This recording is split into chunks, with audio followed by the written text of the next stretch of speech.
الصلاة والسلام عليك يا رسول الله الصلاة والسلام عليك يا رسول الله وعلى آلك وأصحابك يا حبيب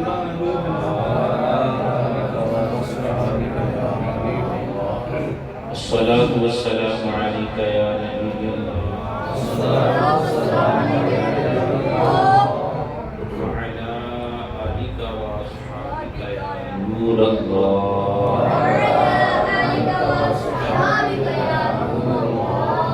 نبيت سنة الاعتكاف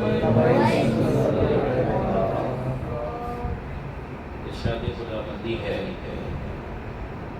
ان الذين كفروا سواء عليهم أأنذرتهم أم لم تنذرهم لا يؤمنون ختم الله على قلوبهم وعلى سمعهم وعلى أبصارهم غشاوة ولهم عذاب أليم صدق الله المولانا العظيم وصدق رسوله النبي الكريم الأمين ونحن على ذلك لمن الشاهدين والشاكرين والحمد لله رب العالمين بلغ العلا بكماله كشف الدجى بجماله حسن جميع خصاله صلوا عليه وآله يا صاحب الجمال ويا سيد البشر من وجهك المنير لقد نقد القمر لا يمكن ثناء كما كان حقه بعد الهدى وزلته قصہ مختصر پیارے آقا مدینے والے مصطفیٰ صلی اللہ علیہ وآلہ وسلم کی بارگاہ میں درود و سلام کا نذرانہ پیش کرنے کی بے شمار فضیلتیں اور برکتیں ہیں۔ حضور نبی کریم صلی اللہ علیہ وآلہ وسلم نے احادیث مبارکہ کے اندر درود و سلام پڑھنے کے بے شمار فضائل بیان فرمائے ہیں۔ آپ علیہ السلام اس چیز کو پسند فرماتے ہیں کہ میرا امتی میری ذات پر درود و سلام پڑھے اور رب تعالیٰ کی رحمت کا مستحق بنے۔ آگے تشریف نعرہ تکبیر۔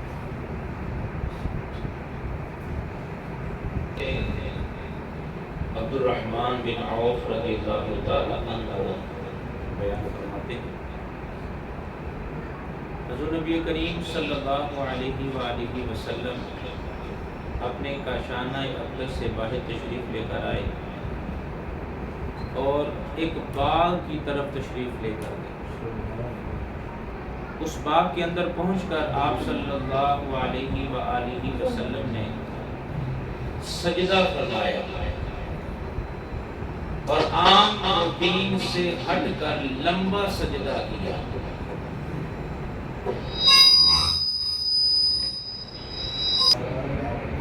آپ صلی اللہ علیہ وآلہ وسلم نے عام روٹین سے لمبا سجدہ کیا اور اتنا لمبا سجدہ کیا کہ حضرت عبد الرحمن بن عوف رضی اللہ تعالیٰ عنہ آپ فرماتے ہیں کہ مجھے یہ خیال ہوا کہیں ایسا نہ ہو اسی سجدے کی حالت میں آپ صلی اللہ علیہ وآلہ وسلم کا وصال ہو گیا، اتنا لمبا سجدہ کیا۔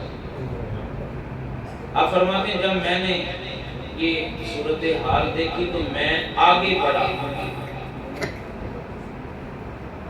میرے قدموں کی آواز پیدا ہوئی، قدموں کی آواز کو سن کر حضور نبی کریم صلی اللہ علیہ وآلہ وسلم نے سجدے سے سر مبارک کو اٹھایا اور پوچھا کون ہے؟ میں نے عرض کی عبد الرحمن، فرمایا کہ حکم ہے۔ حضور میں آپ کے پیچھے آیا، دیکھا آپ اس طرح تشریف لا رہے ہیں، آپ کے پیچھے پیچھے آیا۔ آپ صلی اللہ علیہ وآلہ وسلم نے اتنا لمبا سجدہ کس لیے کیا؟ میں نے تو یہ سوچا اور میں یہ سوچ کر پریشان ہو گیا کہ کہیں ایسا نہ ہو اسی سجدے کی حالت میں آپ صلی اللہ علیہ وآلہ وسلم کا وصال ہو جائے. تو میں اس لیے آگے بڑھا. حضور نبی کریم صلی اللہ علیہ وآلہ وسلم نے ارشاد فرمایا ابھی تھوڑی دیر پہلے جبرائیل امین علیہ السلام میرے پاس آئے اور آ کر مجھے خبر دی یا رسول اللہ صلی اللہ علیہ وآلہ وسلم آپ کا رب ارشاد فرماتا ہے آپ کا جو امتی آپ پر درود بھیجے گا میں اس پر رحمت نازل کروں گا سبحان اللہ. اور جو آپ پہ سلام بھیجے گا میں اسے سلامتی عطا فرماؤں گا. آپ علیہ السلام نے فرمایا میں نے اس شکرانے میں رب تعالیٰ کو سجدہ کیا. اس سے آپ اندازہ لگائیں درود و سلام پڑھنے والا رب تعالیٰ کی طرف سے ملنے والی رحمت کا مستحق بنتا ہے, سلامتی کا مستحق بنتا ہے. اور حضور نبی کریم علیہ السلام کو یہ بات اتنی پسند آئی, اللہ نے کرم کیا نا امت پر.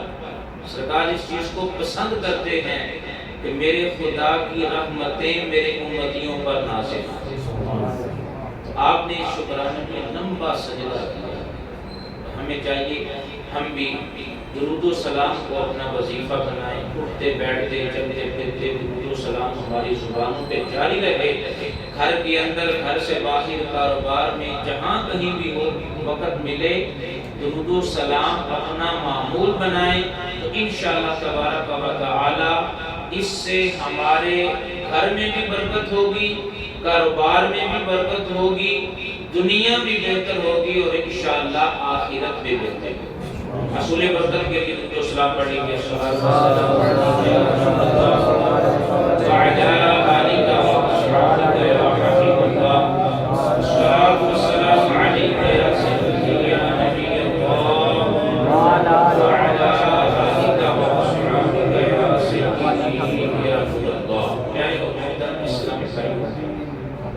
سورہ بقرہ کا درس قرآن پاک ہمارا شروع ہے اور ہم اس سے پہلے سورہ فاتحہ اور سورہ بقرہ کی آغاز میں جو اللہ تبارک و تعالی نے متقین کی صفات کو بیان کیا اس کا درس سن چکے ہیں.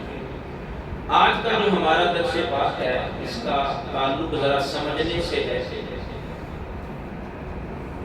جو دو آیات میں نے آپ کے سامنے پڑھی ہیں اس کے اندر اللہ تبارک و تعالی کفار کا بیان کرتا ہے, کفار کے بارے میں بیان کرتا ہے. اب ذرا آیات کا آپس میں تعلق سمجھ لیں. اس سے پیچھے جب سورہ بقرہ کا آغاز تھا, بلکہ مزید اگر پیچھے چلے جائیں تو سورہ فاتحہ کے اندر اللہ تبارک و تعالی نے اپنی توحید کو, اپنی رحمت کو, اپنے مالک و مختار ہونے کو بیان کیا, انعام یافتہ لوگوں کا بیان کیا اور اس کے بعد ان لوگوں کا بیان کیا جن پر اللہ تعالی کا غضب ہوا اور جو گمراہ لوگ. سورہ فاتحہ میں انعام یافتہ لوگوں کا بھی ذکر ہوا اور جو گمراہ ہیں جن پر رب کا غضب ہے ان کا بھی ذکر ہے. سورہ بقرہ کے آغاز میں اب رب تعالی تفصیل بیان فرماتا ہے. الف لام میم ذالک الکتاب لا ریب فیہ ھدی للمتقین. اب یہاں ھدی للمتقین سے آگے رب تعالی انعام والے لوگوں کا بیان کرتا ہے اور یہ بیان کرتا ہے ایمان والے کون ہیں, متقین کون ہیں, اور ان لوگوں کا بیان ہے تو خالصتاً ایمان والے مسلمان ہیں, کھلے عام مسلمان. اولئک علی ھدی من ربہم واولئک ھم المفلحون کا ان کا بیان آگے فرماتا ہے ان الذین کفروا، بے شک وہ لوگ جنہوں نے کفر کیا. یہاں سے دو آیتیں اللہ تبارک و تعالی نے کفار کے بارے میں بیان کیا، اور جب کفار کے بارے میں بیان کر لیا اب اس کے بعد آگے وَمِنَ النَّاسِ مَن يَقُولُ، یہاں سے لے کر آگے 13 آیات یہ اللہ تبارک و تعالی نے منافقین کے بارے میں بیان کیا. یعنی پہلے ان لوگوں کا بیان ہے جو بالکل واضح طور پہ مسلمان ہیں، پھر ان لوگوں کا بیان ہے جو کھلے عام بالکل واضح کفار ہیں، اور پھر ان لوگوں کا بیان ہے جو زبان سے تو کلمہ پڑھتے ہیں مگر ان کے دل کے اندر ایمان نہیں ہے، منافقین کا بیان ہے. علماء نے اس چیز کو بیان کیا. اللہ تبارک و تعالی نے پہلے ایمان والوں کا ذکر کیا پھر کفار کا ذکر کیا. ایسا کس لیے؟ فرمایا کسی بھی چیز کی معرفت اسی وقت ہوتی ہے جب اس کی ضد کو پہچانا جائے، جب اس کی ضد کو پہچانا جائے. ہمیں دن کا پتہ اس وقت لگے گا جب رات ختم ہوگی اور ہم رات کو جانیں گے. رات کا پتہ اس وقت لگے گا جب دن کو جانتے ہیں. اب جس بندے کو نظر نہیں آتا اس کے لیے دن ہو یا رات ایک ہی کیفیت ہے. بھلے سورج نکلے نہ نکلے، بادل بنے نہ بنے، جو بھی صورتحال ہے اس کے لیے تو ایک ہی حالت ہے. دن کے ذریعے رات کی اہمیت کا پتہ چلتا ہے اور رات کے ذریعے دن کے فوائد کا پتہ چلتا ہے. تو علماء نے بیان کیا رب تعالی نے پہلے ایمان والوں کا ذکر کیا اب کفار کا ذکر کیا تاکہ ایمان والوں میں اور کفار میں واضح فرق بھی ہو جائے اور دونوں کی اچھی طرح پہچان بھی ہو جائے. اور اس لیے بیان کیا تاکہ پتہ لگ جائے جو ایمان والے ہیں ان کی صفات کیا ہیں اور جو کفار ہیں ان کی صفات کیا ہیں. تو یہاں کفار کا بیان ہے. اللہ تبارک و تعالی ارشاد فرماتا ہے ان الذين كفروا سواء عليهم أأنذرتهم ام لم تنذرهم لا يؤمنون. ترجمہ سنیے گا ذرا غور سے. فرمایا بے شک وہ جن کی قسمت میں کفر ہے، بے شک وہ جن کی قسمت میں کفر ہے. یہاں میں آپ کی توجہ دلانا چاہوں گا خاص طور پر حضور سیدی اعلیٰ حضرت الشاہ امام احمد رضا خان فاضل بریلوی علیہ رحمہ کے ترجمے کی طرف. آپ نے ترجمہ کیا یہ میرے پاس وہی ترجمہ ہے. بے شک وہ جن کی قسمت میں کفر ہے انہیں برابر ہے چاہے تم انہیں ڈراؤ یا نہ ڈراؤ، وہ ایمان لانے والے نہیں، ایمان لانے کے نہیں. اب یہاں پہ پہلے محترم اسلامی بھائیوں ذرا توجہ کی بات یہ ہے عام لوگوں نے ترجمہ کیا ان الذین کفروا، بے شک وہ لوگ جنہوں نے کفر کیا یعنی جو کافر ہیں. آپ انہیں ڈرائیں یا نہ ڈرائیں ان کے لیے برابر ہے اور وہ ایمان لانے والے. جس وقت قرآن کی یہ آیات نازل ہوئی کیا اس کے بعد کوئی کافر مسلمان نہیں ہوا؟ کافر مسلمان ہوئے، اسلام قبول کیا ہے، کلمہ پڑھا ہے. اب اگر قرآن کی اس آیت کو دیکھیں اور ان لوگوں کے ترجمے کو دیکھیں تو معنی تو یہ بن رہا ہے جنہوں نے کفر کیا یعنی اس وقت جو کافر ہیں وہ ایمان نہیں لے کر آئیں گے حالانکہ انہوں نے ایمان قبول کیا ہے، کلمہ پڑھا ہے، صحابی بنے ہیں. اس ترجمے دیکھو گے تو قرآن پہ اعتراض ہوگا، اس ترجمے کو دیکھیں تو قرآن پہ اعتراض ہے کہ قرآن تو یہ کہہ رہا ہے لا یؤمنون، یہ ایمان نہیں لے کر آئیں گے، لیکن ایمان قبول کیا ہے، اسلام قبول کیا ہے۔ اسی طرح ایک سوال یہ بھی اٹھے گا کہ اگر ڈرانا اور نہ ڈرانا برابر ہے تو پھر نبی کو بھیجنے کی ضرورت کیا ہے؟ اگر ڈرانا اور نہ ڈرانا یہ برابر ہے تو نبی کو بھیجنے کی ضرورت کیا ہے؟ پھر تو معاذ اللہ مقصد ہی فوت ہو گیا نا۔ اللہ کے نبی تو دنیا میں تشریف لے کر آتے ہیں لوگوں کو ہدایت کا پیغام دینے کے لیے، اگر ڈرانا نہ ڈرانا برابر ہے تو پھر تو فائدہ کوئی نہ رہا۔ اب سنیے ذرا، سیدی اعلیٰ حضرت علیہ رحمہ ارشاد فرماتے ہیں گویا یہاں ترجمہ یہ نہیں ہوگا وہ لوگ جنہوں نے کفر کیا، سارے کافروں کی بات نہیں ہو رہی، سارے کافروں کی بات۔ اعلیٰ حضرت نے پتہ ہے کیا ترجمہ کیا؟ آپ فرماتے ہیں وہ جن کی قسمت میں ہی کفر ہے، سارے کافر نہیں، جن کی قسمت میں ہی کفر ہے۔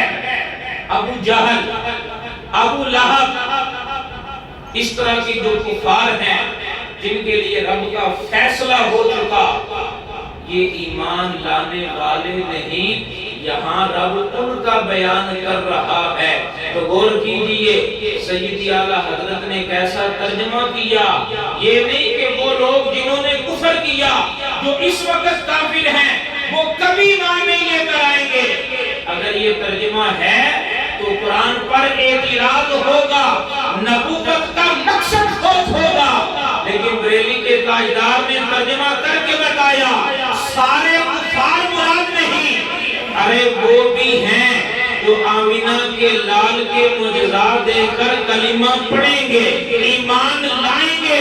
یہاں بات ہو رہی ہے ابو جہل کی، ابو لہب کی، جن کی قسمت سے کفر ہے۔ تو بریلی کے تاجدار نے ترجمہ کر کے ہمارا ایمان بھی بچایا ہے، قرآن کی شان کا تحفظ بھی کیا ہے، اور رب کے حقیقی پیغام کو لوگوں تک بھی پہنچایا۔ تو آپ نے ترجمہ کیا وہ جن کی قسمت میں ہی کفر ہے، جن کے بارے میں رب کا فیصلہ ہو چکا یہ کبھی ایمان نہیں لے کر آئیں گے۔ فرمایا سواء علیہم، ان کے لیے برابر ہے آپ انہیں ڈرائیں یا نہ ڈرائیں۔ اب پہلے محترم اسلامی بھائیوں ذرا غور کیجئے، یہاں پر ایک سوال یہ بھی پیدا ہوتا ہے، رب فرما رہا ہے برابر ہے ڈرانا یا نہ ڈرانا، لا یؤمنون، یہ ایمان نہیں لے کر آئیں گے۔ اب یہاں پہ ذرا غور کیجئے، رب نے یہ نہیں فرمایا پیارے تیرے لیے برابر ہے، کیا فرمایا؟ سواء علیہم، ان کے لیے برابر ہے، آپ کے لیے نہیں۔ کیوں؟ اس بات کو سمجھیے، اگر کوئی شخص کسی کو نیکی کی دعوت دیتا ہے، ایمان کی دعوت دیتا ہے، اسے ثواب ملتا یا نہیں ملتا؟ اگر دے گا تو ثواب ملے گا، اگر نیکی کی دعوت نہ دے تو ثواب نہیں ملے گا۔ قبول کرنا یا نہ کرنا یہ اس بندے کی ذمہ داری ہے، یہ اس کا کام ہے۔ قبول کر لے تو اسے بھی ثواب ہے، قبول نہ کرے اسے ثواب نہیں ملے گا، اس کا اپنا کام ہے۔ اب رب تعالیٰ نے یہاں یہ ارشاد فرمایا سواء علیہم، اے پیارے ان کے لیے برابر ہے، آپ انہیں ڈرائیں یا نہ ڈرائیں۔ ہاں آپ کے لیے ایسا نہیں، اگر آپ انہیں سمجھائیں گے، ایمان کی دعوت دیں گے، پیغام دیں گے تو اللہ آپ کو اس پر بہترین اجر عطا فرمائے گا، آپ کو اجر عطا کیا جائے گا، آپ پر رب کی رحمت ہوگی۔ ہاں ان کے لیے کوئی فائدہ نہیں۔ مزید ایک سوال پیدا ہوا، مفتی احمد یار خان نعیمی علیہ رحمہ نے اس کو لکھا. آپ فرماتے ہیں جب پتہ ہے یہ ایمان نہیں لے کر آئیں گے اب کیا ہونا چاہیے؟ رب انہیں ہلاک کر دے، مار دے، موت دے دے. رب انہیں موت دے دے. جب رب کو پتہ ہے انہیں سمجھاؤ، ایمان کی دعوت دو، یہ ایمان نہیں لے کر آئیں گے، رب تعالیٰ انہیں ختم کر دے، ان پہ عذاب نازل کریں، ہلاک کر دے. ایسا کیوں نہیں کرتا؟ تو ایک جواب تو یہ ہے رب کی مرضی ہی یہ ہے یہ دنیا قیامت تک چلے گی. اور دوسرا جواب یہ ہے آمینہ کا لال موجود ہے، اب زمین والوں پہ عذاب نہیں آ سکتا. اب زمین والوں پہ عذاب نہیں آ سکتا. رب جانتا ہے ابو جہل ایمان نہیں لے کر آئے گا، رب جانتا ہے ابو لہب ایمان نہیں لے کر آئے گا. اب انہیں ختم کیوں نہیں کرتا؟ انہیں مارتا کیوں نہیں؟ انہیں ہلاک کیوں نہیں کرتا؟ انہیں عذاب کیوں نہیں دیتا؟ اس لیے نہیں دیتا کیونکہ آمینہ کا لال تشریف فرما ہے.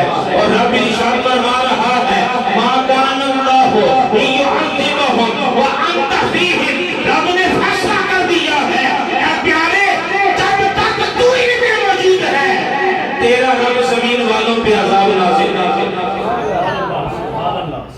اس وجہ سے رب جانتا ہے ایمان نہیں لے کر آئیں گے مگر عذاب نہیں نازل کرتا. کیوں؟ کیونکہ آمینہ کا لال تشریف فرما. اور پھر پیارے محترم اسلامی بھائیو ذرا غور کیجیے، مزید آگے چلیں گے. حضور نبی کریم صلی اللہ علیہ وآلہ وسلم کا انہیں دعوت دینا ان کے لیے برابر ہے مگر سرکار علیہ الصلوۃ والسلام کے لیے نہیں. عبداللہ بن ابی منافق تھا. عبداللہ بن ابی منافق ہے. جب مرانا اس کا جنازہ کس نے پڑھایا؟ اس کا جنازہ سرکار نے پڑھایا. اس کا جنازہ سرکار نے پڑھایا. اور یہ بات یاد رکھیے گا منافق تھا، رب جانتا ہے، سرکار بھی جانتے ہیں. اور اس کے بعد رب تعالی نے منع فرما دیا پیارے آپ ان میں سے کسی کا جنازہ نہیں پڑھانا. لیکن وہ جو جنازہ پڑھایا گیا اس میں بھی ایک حکمت ہے، اس میں بھی ایک حکمت ہے. اب جنازہ پڑھایا گیا، اس جنازہ پڑھانے کی وجہ سے کئی وہ لوگ جن کے دلوں میں نفاق تھا سرکار کے اس حسن اخلاق سے متاثر ہو کر پکے مومن بن جاتے ہیں. پکے مومن بن جاتے ہیں. جس سرکار کے اس کام میں حکمت ہے. عبداللہ بن ابی کے لیے معاملہ وہی ہے. اس کے دل میں جو نفاق تھا اس کا حساب وہ دے گا اور اس کے ساتھ وہی معاملہ ہوگا. لیکن عاملہ کے لال نے جو جنازہ پڑھایا ہے اور اس کی وجہ سے لوگ پکے مومن بنے ہیں، اس کا اجر سرکار کو عطا فرمایا جائے. اس کے لیے برابر ہے. مگر جو دعوت دینے والا ہے، پیغام دینے والا ہے، اس کے لیے برابر. اس کے لیے بالکل آپ یوں ہی سمجھ لیجیے آج ہم کسی کو نماز کی دعوت دیتے ہیں. کوئی دکاندار ہے، ہم وہاں سے گزرتے ہوئے نماز کی دعوت دی. کوئی غلط کام کر رہا ہے، ہم نے اسے سمجھایا. اب بعض اوقات ایسا ہوتا ہے کوئی بندہ بات نہیں مانتا، اڑ جاتا ہے، ضد پہ اتر آتا ہے. اور بعض اوقات جب ہم کسی کو سمجھاتے ہیں نا تو آگے سے کہتا ہے مولوی صاحب تسی اپنا کام کرو، سان اپنا کرن دے. آپ اپنا کریں، ہمیں اپنا کرنے دیں. اب پہلے محترم اسلامی بھائیوں اس کا کیا مطلب ہے؟ ہم پیغام دینا چھوڑ دیں، ہم دعوت دینا چھوڑ دیں، ہم نماز کی دعوت دینا چھوڑ دیں، برائی سے منع کرنا چھوڑ دیں؟ نہیں، یہ حکم نہیں ہے. بلکہ حکم تو یہ ہے اے بندے تو نے پیغام دیتے ہی جانا ہے، سمجھاتے ہی جانا ہے. پیغام دینا تیرا کام ہے، وہ مانے یا نہ مانے یہ اس کا کام ہے. ہاں جب تو نماز کی دعوت دے گا، جب تو قرآن کی دعوت دے گا، جب تو روزے کی دعوت دے گا، اس کام کے لیے کتنے قدم اٹھائے گا رب ہر قدم پہ ثواب عطا فرمائے گا. اس کام کے لیے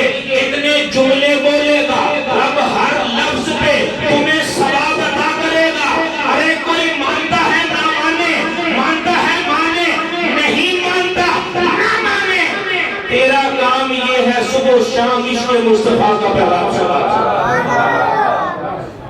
اور یہی وہ چیز ہے جو الحمدللہ ایک پکے ایمان والے شخص کا حوصلہ بڑھاتا ہے۔ رب کو نہیں پتا کہ فرعون نے ایمان کو نہیں لے کر آنا، پتا ہے۔ اس کی تقدیر کس نے لکھی؟ رب نے لکھی ہے۔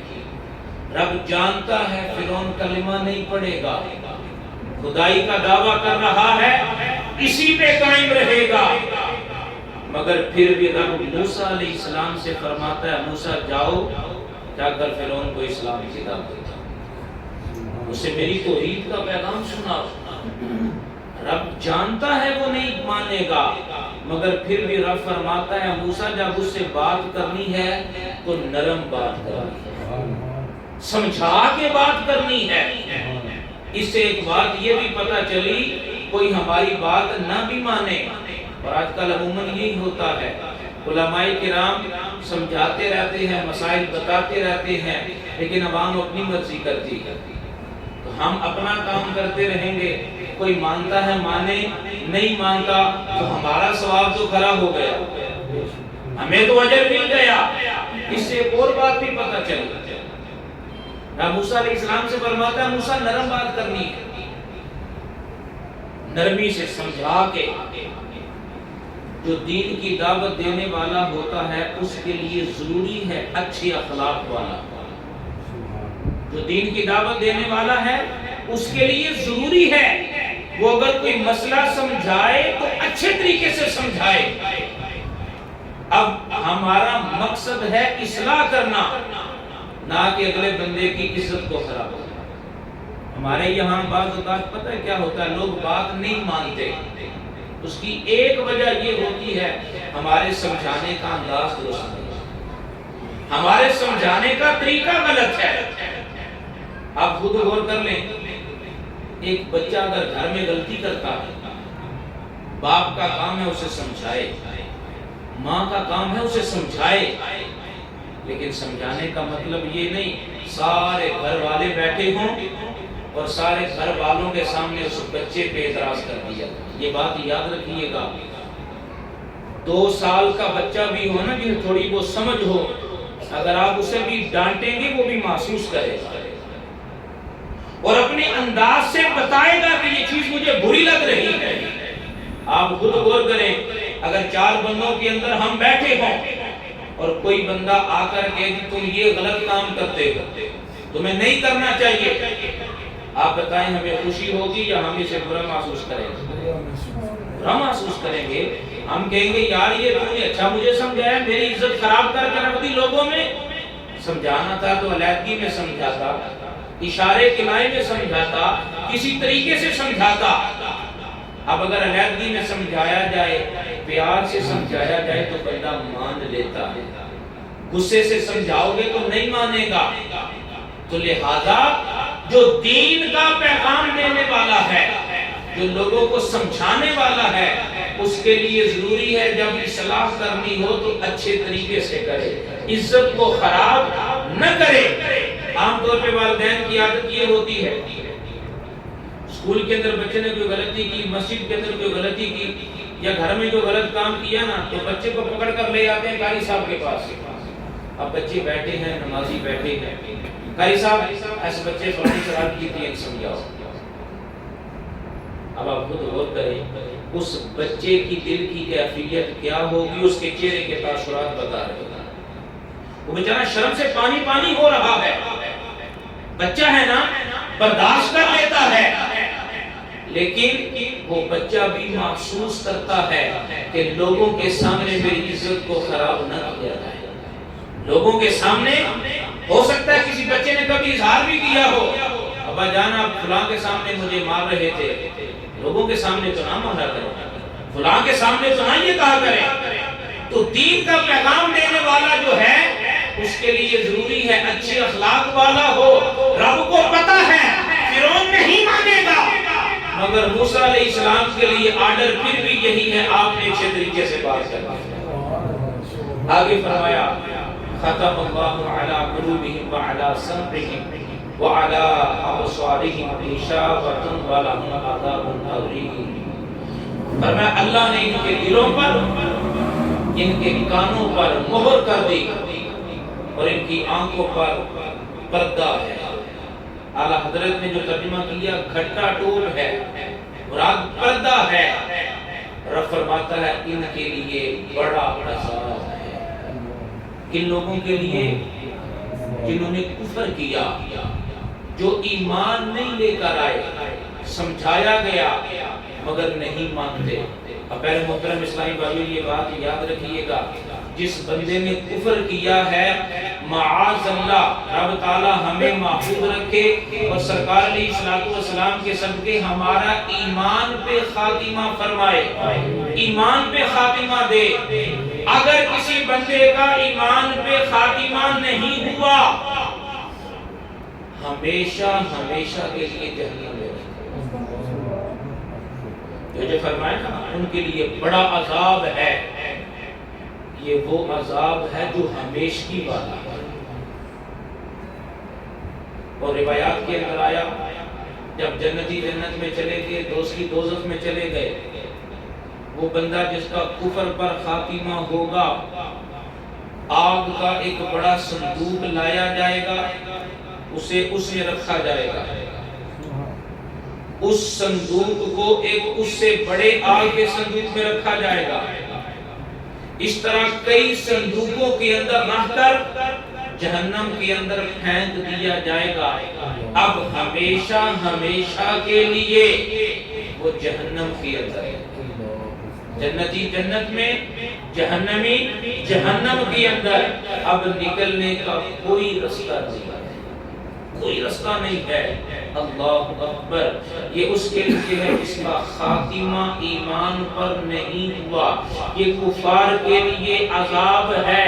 رب نے ان کے کانوں پر مہر لگا دی، ان کی آنکھوں پہ پردہ ہے، ان کے دلوں پر مہر ہے۔ اب پہلے اسلامی بھائیوں یا سوال یہ پیدا ہوتا ہے، اگر کوئی یہ سوال اٹھائے جب رب نے ان کے دل پہ مہر لگا دی، جب رب نے ان کے کانوں پہ مہر لگا دی، جب ان کی آنکھوں پہ پردہ ہے، تو اب یہ ایمان قبول کیسے کریں؟ جب رب نے مہر لگا دی ہے تو یہ تو مجبور ہو گئے۔ کیا ہو گئے؟ مجبور ہو گئے۔ اب یہ ایمان لا ہی نہیں سکتے کیونکہ رب نے فیصلہ کر دیا ہے۔ تو جب رب نے فیصلہ کر دیا، رب کے فیصلے کے خلاف تو نہیں ہو سکتا، تو یہ ایمان کیسے لے کر آئیں گے؟ اب اگر کسی کے ذہن میں یہ سوال آئے تو اس کا جواب یہ ہے، رب نے جو ان کے دلوں پر مہر لگائی ہے ان کے اپنے اعمال کی وجہ سے لگائی ہے۔ ان کے اپنے، ان کی آنکھوں پہ جو پردہ ہے اپنے اعمال کی وجہ سے ہے۔ ان کے دلوں پر جو مہر ہے ان کے اعمال کی وجہ سے ہے۔ ان لوگوں نے ہدایت کا رستہ اپنے اوپر خود بند کیا، وگرنہ رب نے جو تقدیر لکھی ہے اس تقدیر نے کسی کو مجبور نہیں کیا، اس کی وجہ سے بندہ مجبور نہیں ہے۔ اختیار ہے، سوچ سکتا ہے، سمجھ سکتا ہے، غور کر سکتا ہے، ہدایت لے سکتا ہے، لیکن بعض بندے ایسے ہوتے ہیں انہیں جتنا بھی سمجھاؤ ان کی ایک ہی رٹ ہوتی ہے، میں نہیں مانوں گا۔ انہیں جتنا بھی سمجھایا جائے ان کا ایک ہی انداز ہوتا ہے، میں نہیں تسلیم کروں گا۔ اب یہ وہ بندہ ہے جب گناہ کرتا ہے، کفر کرتا ہے، دل سیاہ ہونا شروع ہو جاتا ہے، اور سیاہ ہوتے ہوتے اتنا سخت ہو جاتا ہے اب قرآن بھی سناؤ اثر نہیں ہوتا، حدیث سناؤ اثر نہیں ہوتا، بیماری اتنی بڑھ جاتی ہے، اب اس کے دل پر مہر لگا دی جاتی ہے، یہ پکا جاتا ہے۔